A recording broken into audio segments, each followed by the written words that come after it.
Hola, buenos días. A ver, estoy aquí para comentar el caso que me ha sucedido con el banco, que llevo ya bastantes meses, yo creo que desde septiembre, octubre del año pasado, para resolver una cosa que para mi opinión pues me resulta bastante sencilla de resolver. Y es lo siguiente, que he cancelado una cuenta allí y la persona que lleva el tema en esa sucursal, pues la verdad que me está costando mucho que me envíe la documentación a la sucursal de aquí de Sevilla, porque yo no puedo desplazarme al sitio donde tengo la cuenta bancaria, por este tema de la pandemia, por temas de trabajo y todo eso. Entonces, he puesto varias reclamaciones, la he llamado muchas veces y bueno, esta persona pues me comenta que tiene que buscar el documento apropiado para enviarlo, que ella no sabe cuál es. Entonces bueno, yo me siento un poquito extraña, ¿no?, con esa respuesta, porque la verdad es que una persona que trabaja en el banco que no sepa qué documento tiene que enviar, pues me resulta, ya le digo, muy complicado de entender, ¿no? Y bueno, he ido a esta sucursal de aquí también, a ver si me pueden ayudar, tampoco me ayudan. He hablado con el director del banco y bueno, me echan balones unos a otros y al final no me lo resuelven. Y bueno, me gustaría saber qué puedo hacer, porque me siento muy impotente, que simplemente firmar un documento donde dice que esa cuenta ya está cancelada, vamos, ya he entregado toda la documentación y está cancelada, pero falta solamente mi firma para que eso ya se zanje el tema. Entonces la verdad que no sé qué hacer, qué puedo hacer para resolverlo. Bueno, Rafael, aquí estamos con las relaciones usuarios bancarios, banco-consumidor, y muchos problemas que, bueno, es rara el día, o es rara la semana seguro, que no surja una noticia relacionada con dificultades de los usuarios con los bancos, ¿no? Sí, muchas veces una relación y una sensación de cierta perplejidad. ¿Por qué? Porque lo primero hay que decir que en estos tiempos donde uno puede gestionar su cuenta bancaria, sus cuentas bancarias, su patrimonio directamente a través de una aplicación en el teléfono móvil, que pongan excusas del tipo de papel en una oficina bancaria a otra, llama poderosamente la atención. Con independencia de las razones concretas, que a lo mejor muchas veces es la mera desidia del banco, de la entidad bancaria, en orden a no perder ese número de cuenta, porque eso está vinculado a una serie pues de mantenimiento de negocio, de objetivos y tal, y pues la pura retención comercial, ¿no?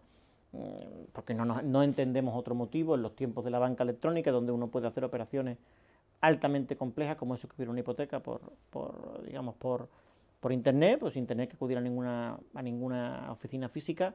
Sí es cierto que todo tiene un límite, y ante una desatención de ese tipo hay mecanismos, en primer lugar, dentro de la propia entidad bancaria, como puede ser el defensor del cliente, como pueden ser, digamos, un poco las personas en la entidad que se dedican a la prevención de ese tipo de conductas, que lógicamente habría que avisarles y habría que ponerles mediante una comunicación por escrito en orden a esta situación, e incluso, que es un mecanismo que se utiliza también, aunque parece que menos de lo que se debería, porque existe y la gente no lo conoce, es la reclamación al Banco de España. Efectivamente. A raíz de esto, te iba a comentar, porque eso tiene que saberlo nuestro oyente y los espectadores que nos ven. El Banco de España, que se ve aquí en las instituciones, estos edificios grandilocuentes de corte neoclásico, que parece que ve uno la fuerza de seguridad en la puerta. Mire usted, acuda al Banco de España, y antes de acudir al Banco de España, en este caso, vaya usted a los servicios de atención al cliente y defensor del cliente que tiene el propio banco, para presentar por escrito o documentalmente la reclamación. Con esa reclamación, si el banco no la tiene, se va usted, como dice Rafa, al Banco de España. Se identifica su nombre, su apellido, identifica la entidad bancaria, la sucursal, si es en varias sucursales, tiene que identificar las distintas sucursales, presenta la documentación, presenta la reclamación y tiene usted un año, y presenta usted esa reclamación diciendo: mire usted, me pasa esto, esto y esto y esto. Y entonces, bueno, pues va usted al Banco de España, que es una institución que le va a ayudar y que va a servir de vehículo para esa reclamación a la entidad bancaria. Una cosa tan simple como que me da la documentación o la acreditación de la cancelación de la hipoteca, para evitar otras circunstancias posteriores, que sería una reclamación ante tribunales y demás. Incluso una cuestión tan sencilla, y esto lo cuento como anécdota, que la gente sepa: el Banco de España es muy común romper billetes, o me han dado un billete que está roto, que le falta un pico, y lo digo en primerísima persona, pida usted cita al Banco de España, va usted con su billetito y se lo cambian sobre la marcha. El señor de la ventanilla le recepciona el billete, lo meten en un lector digital que tienen allí magnífico, se identifica usted, ahí tiene usted, y le da su billete nuevo. Quiero decir que ese tipo de institución, como te lo he dicho, que lo has dicho así, que has dicho al final, pero que quizás es lo más importante, en primer lugar, es el Banco de España, que está para eso, en primer lugar para reclamaciones bancarias. Porque es el organismo regulatorio e inspector por excelencia de todo el sistema financiero y está para eso, ¿no? Y muchas veces cuando no solamente está para fijar cuestiones relativas a los tipos de interés o a coordinación con el negocio, con los usuarios, sino, como se decía antiguamente, un inspector del Banco de España manda. Claro, sí. Manda un inspector del Banco de España. Y entonces es el recurso incluso ordinario que ante los ciudadanos, y las entidades después que han ido desarrollando sistemas de control interno, como bien se ha dicho antes, de atención al cliente, defensor del cliente, prevención de conductas no deseadas, no tienen o no atienden a razones, el inspector, digamos, el Banco de España. Sobre todo incluso cuando son entidades, no ya en este caso concreto que nos pregunta puramente con oficina física, sino que hay un mundo de banca virtual, de banca sin oficina, donde tú a lo mejor contratas y la entidad no tiene una oficina física en tu ciudad, o ni siquiera en tu comunidad, o ni siquiera en tu país. En tu país. Y entonces tienes que recurrir a este tipo de regulación, este tipo de mecanismos que tienen necesariamente que acudir un poco en defensa de tu persona como cliente financiero. Muy bien, pues ya saben ustedes, para eso no nos cansamos de insistirlo. Tienen algún tipo de problema para estas reclamaciones, para estas gestiones, se suscriben ustedes a Élite Legal, llaman al 937 70 88, si son adultos, si son extranjeros, adultos me refiero a personas de la tercera edad, si son extranjeros, para familias, para autónomos, para empresarios, profesionales, llaman ustedes por teléfono, se suscriben unas cantidades muy razonables durante todo el año, que pueden incluso pagar de forma fraccionada, y esa primera llamada para, ya le digo, la primera orientación, y si es necesario avanzar en el procedimiento, acudir a tribunales o a reclamaciones administrativas, pues igualmente ustedes están protegidos, amparados y asesorados. En mayo de este año presté mi coche a mi exmarido haciéndole un poder notarial para que pudiera utilizarlo.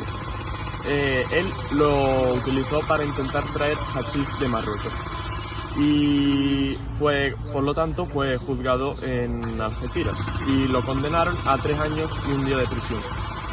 Y yo desde mayo intento recuperar mi coche, pero no lo consigo. ¿Qué puedo hacer? Se había quedado este hombre perplejo con ese decomiso que se llama del vehículo de su pareja, de su marido, que en este caso dice que es una cuestión de droga, pues lo detuvieron, lo condenaron, lo juzgaron y el coche está. Pues efectivamente, como regla general, el coche decomisado, dice el Código Penal, que salvo que pertenezca a un tercero de buena fe, no responsable del delito y que se adquiera legalmente, estos vehículos, estos bienes no serán decomisados. Quiere decir, lo que pasa es que el problema va a ser si efectivamente esta persona la tendrá que acreditar o dar las explicaciones oportunas y acreditar en el juzgado que efectivamente el vehículo era suyo, que lo ha adquirido legalmente y que desconocía que ese vehículo, aunque sea su marido, aunque sea su pareja, se había empleado para hacer una actividad delictiva.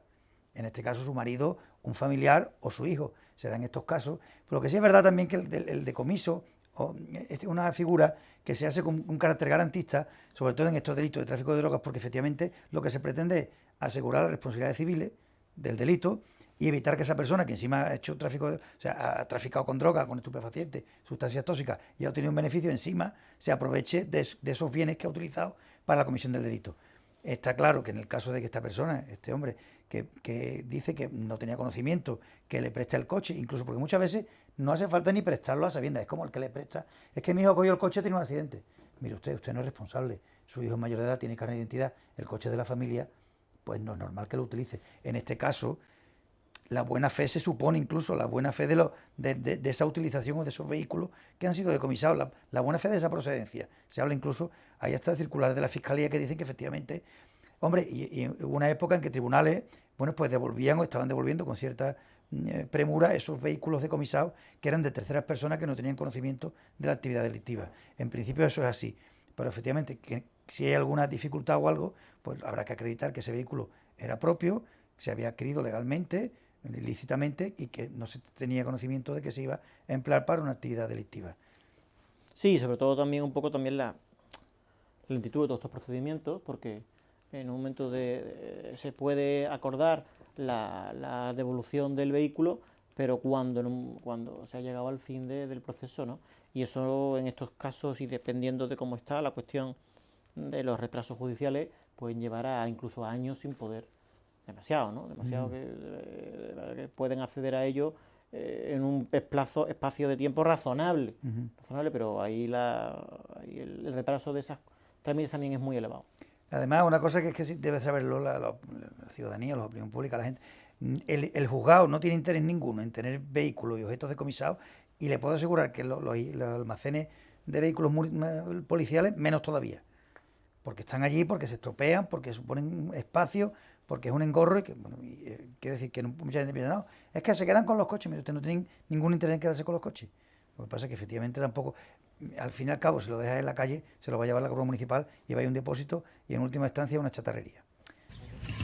¿Un abogado tiene que defender a su cliente si se da cuenta de que es un asesino? La pregunta es... Bueno, la pregunta es la habitual ¿del libro? La pregunta es la habitual de la historia de la humanidad, ¿no? De la historia del derecho. De la historia del derecho. Desde que entra en primero de carrera, ¿no? O que te hace cualquiera cuando... Sí. ¿Y tú cómo puedes defender eso? Hombre, de entrada hay que decirle a esta señora que cuando tú defiendes a una persona no estás defendiendo a un asesino. Esto lo decía un abogado americano muy conocido, no recuerdo nunca el nombre. Yo no defiendo a un asesino. Primero yo defiendo a un presunto asesino. Será asesino cuando lo declaren culpable o no lo declaren culpable, no es el asesino.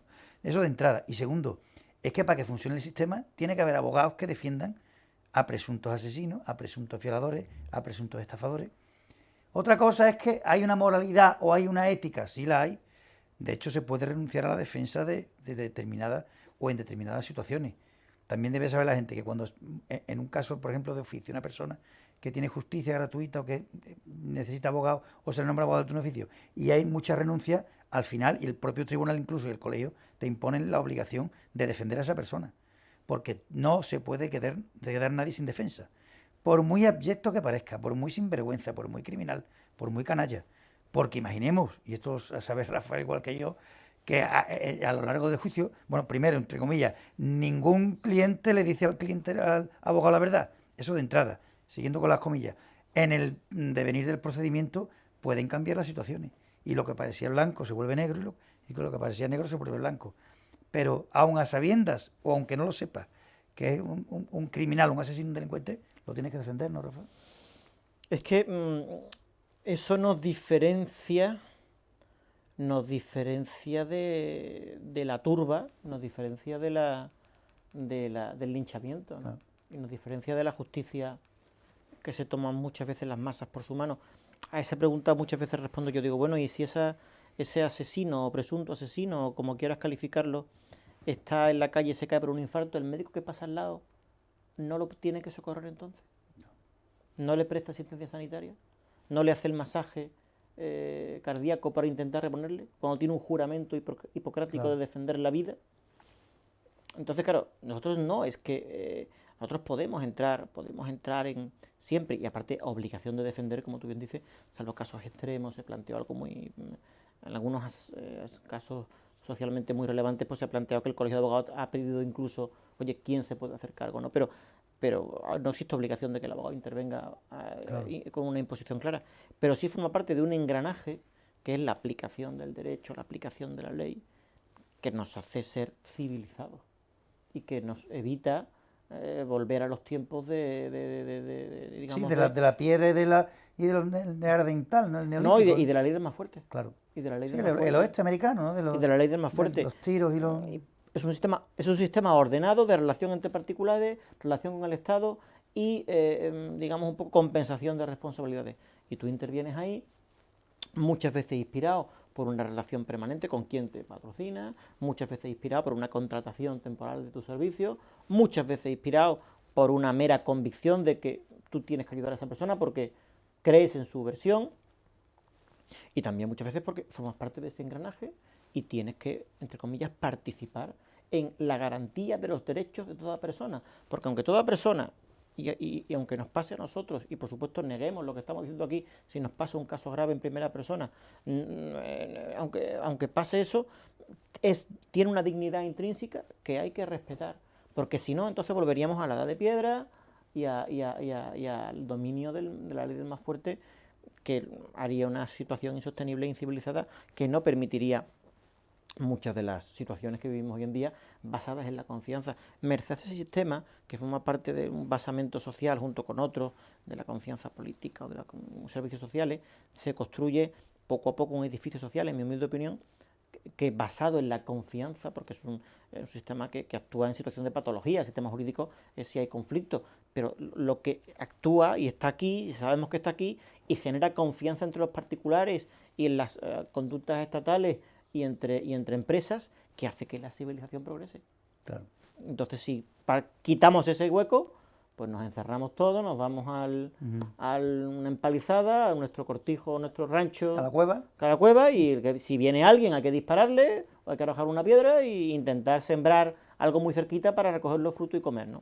Has hablado tú antes del tema sanitario. Yo siempre he puesto, porque algunas veces se han preguntado, muchas veces nos han preguntado a los abogados de este tema, incluso familiares y amigos, y el ejemplo sanitario es importante y muy claro. Yo siempre ponía el ejemplo del doctor Cariñano cuando lo asesinan los miembros de la banda terrorista ETA y llevan, uno de ellos lo detienen y lo llevan a un hospital.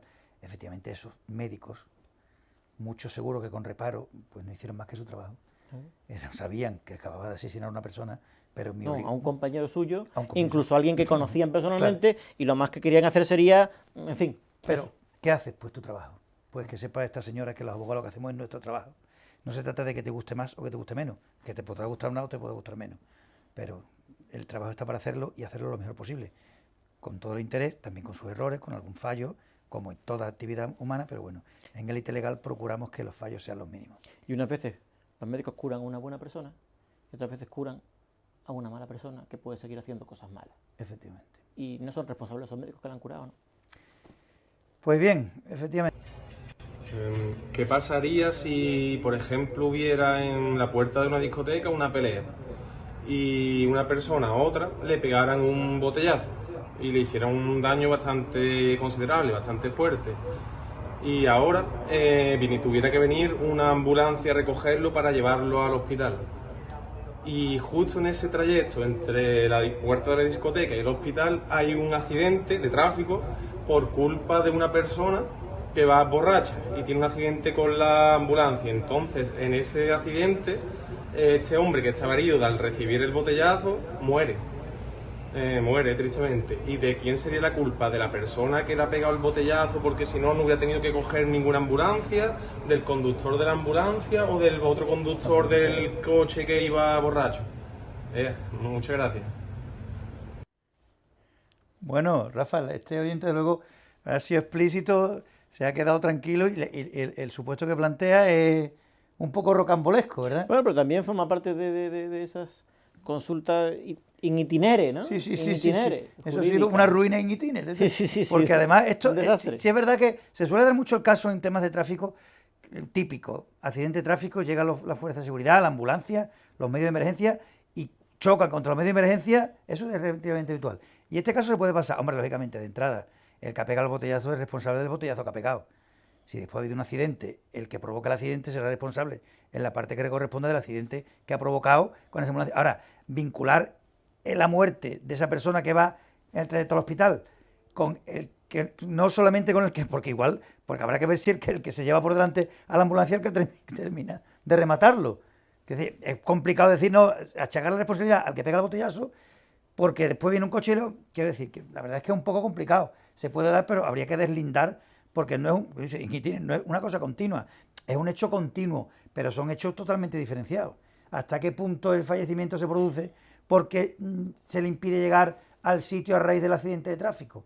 En cualquier caso, yo creo que la responsabilidad de la persona que pega el botellazo no será ya de la muerte de esa persona finalmente, por el hecho de que haya una colisión con otro vehículo. Claro. Será de una evaluación de las lesiones que tuvo esta persona y que le hicieron inevitablemente ser asistida por una ambulancia para su traslado.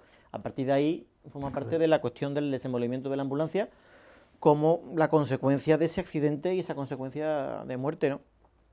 Pero deslindando bien los dos momentos, porque entonces nos hacemos responsables del efecto mariposa, como suele decirse, de cualquier cosa que pase y que la cual seamos provocadores en principio hacia cualquier estadio de nuestra realidad más cercana, y no es así, ¿no? Sí es cierto que las cuestiones de lesiones con cierta gravedad en estos tumultuarias, ¿no?, que se hacen muchas veces en la puerta de discotecas o de centros de ocio, pues hay que tener un cuidado, y aparte hacer una poco de reflexión de que le arruinan la vida a una persona.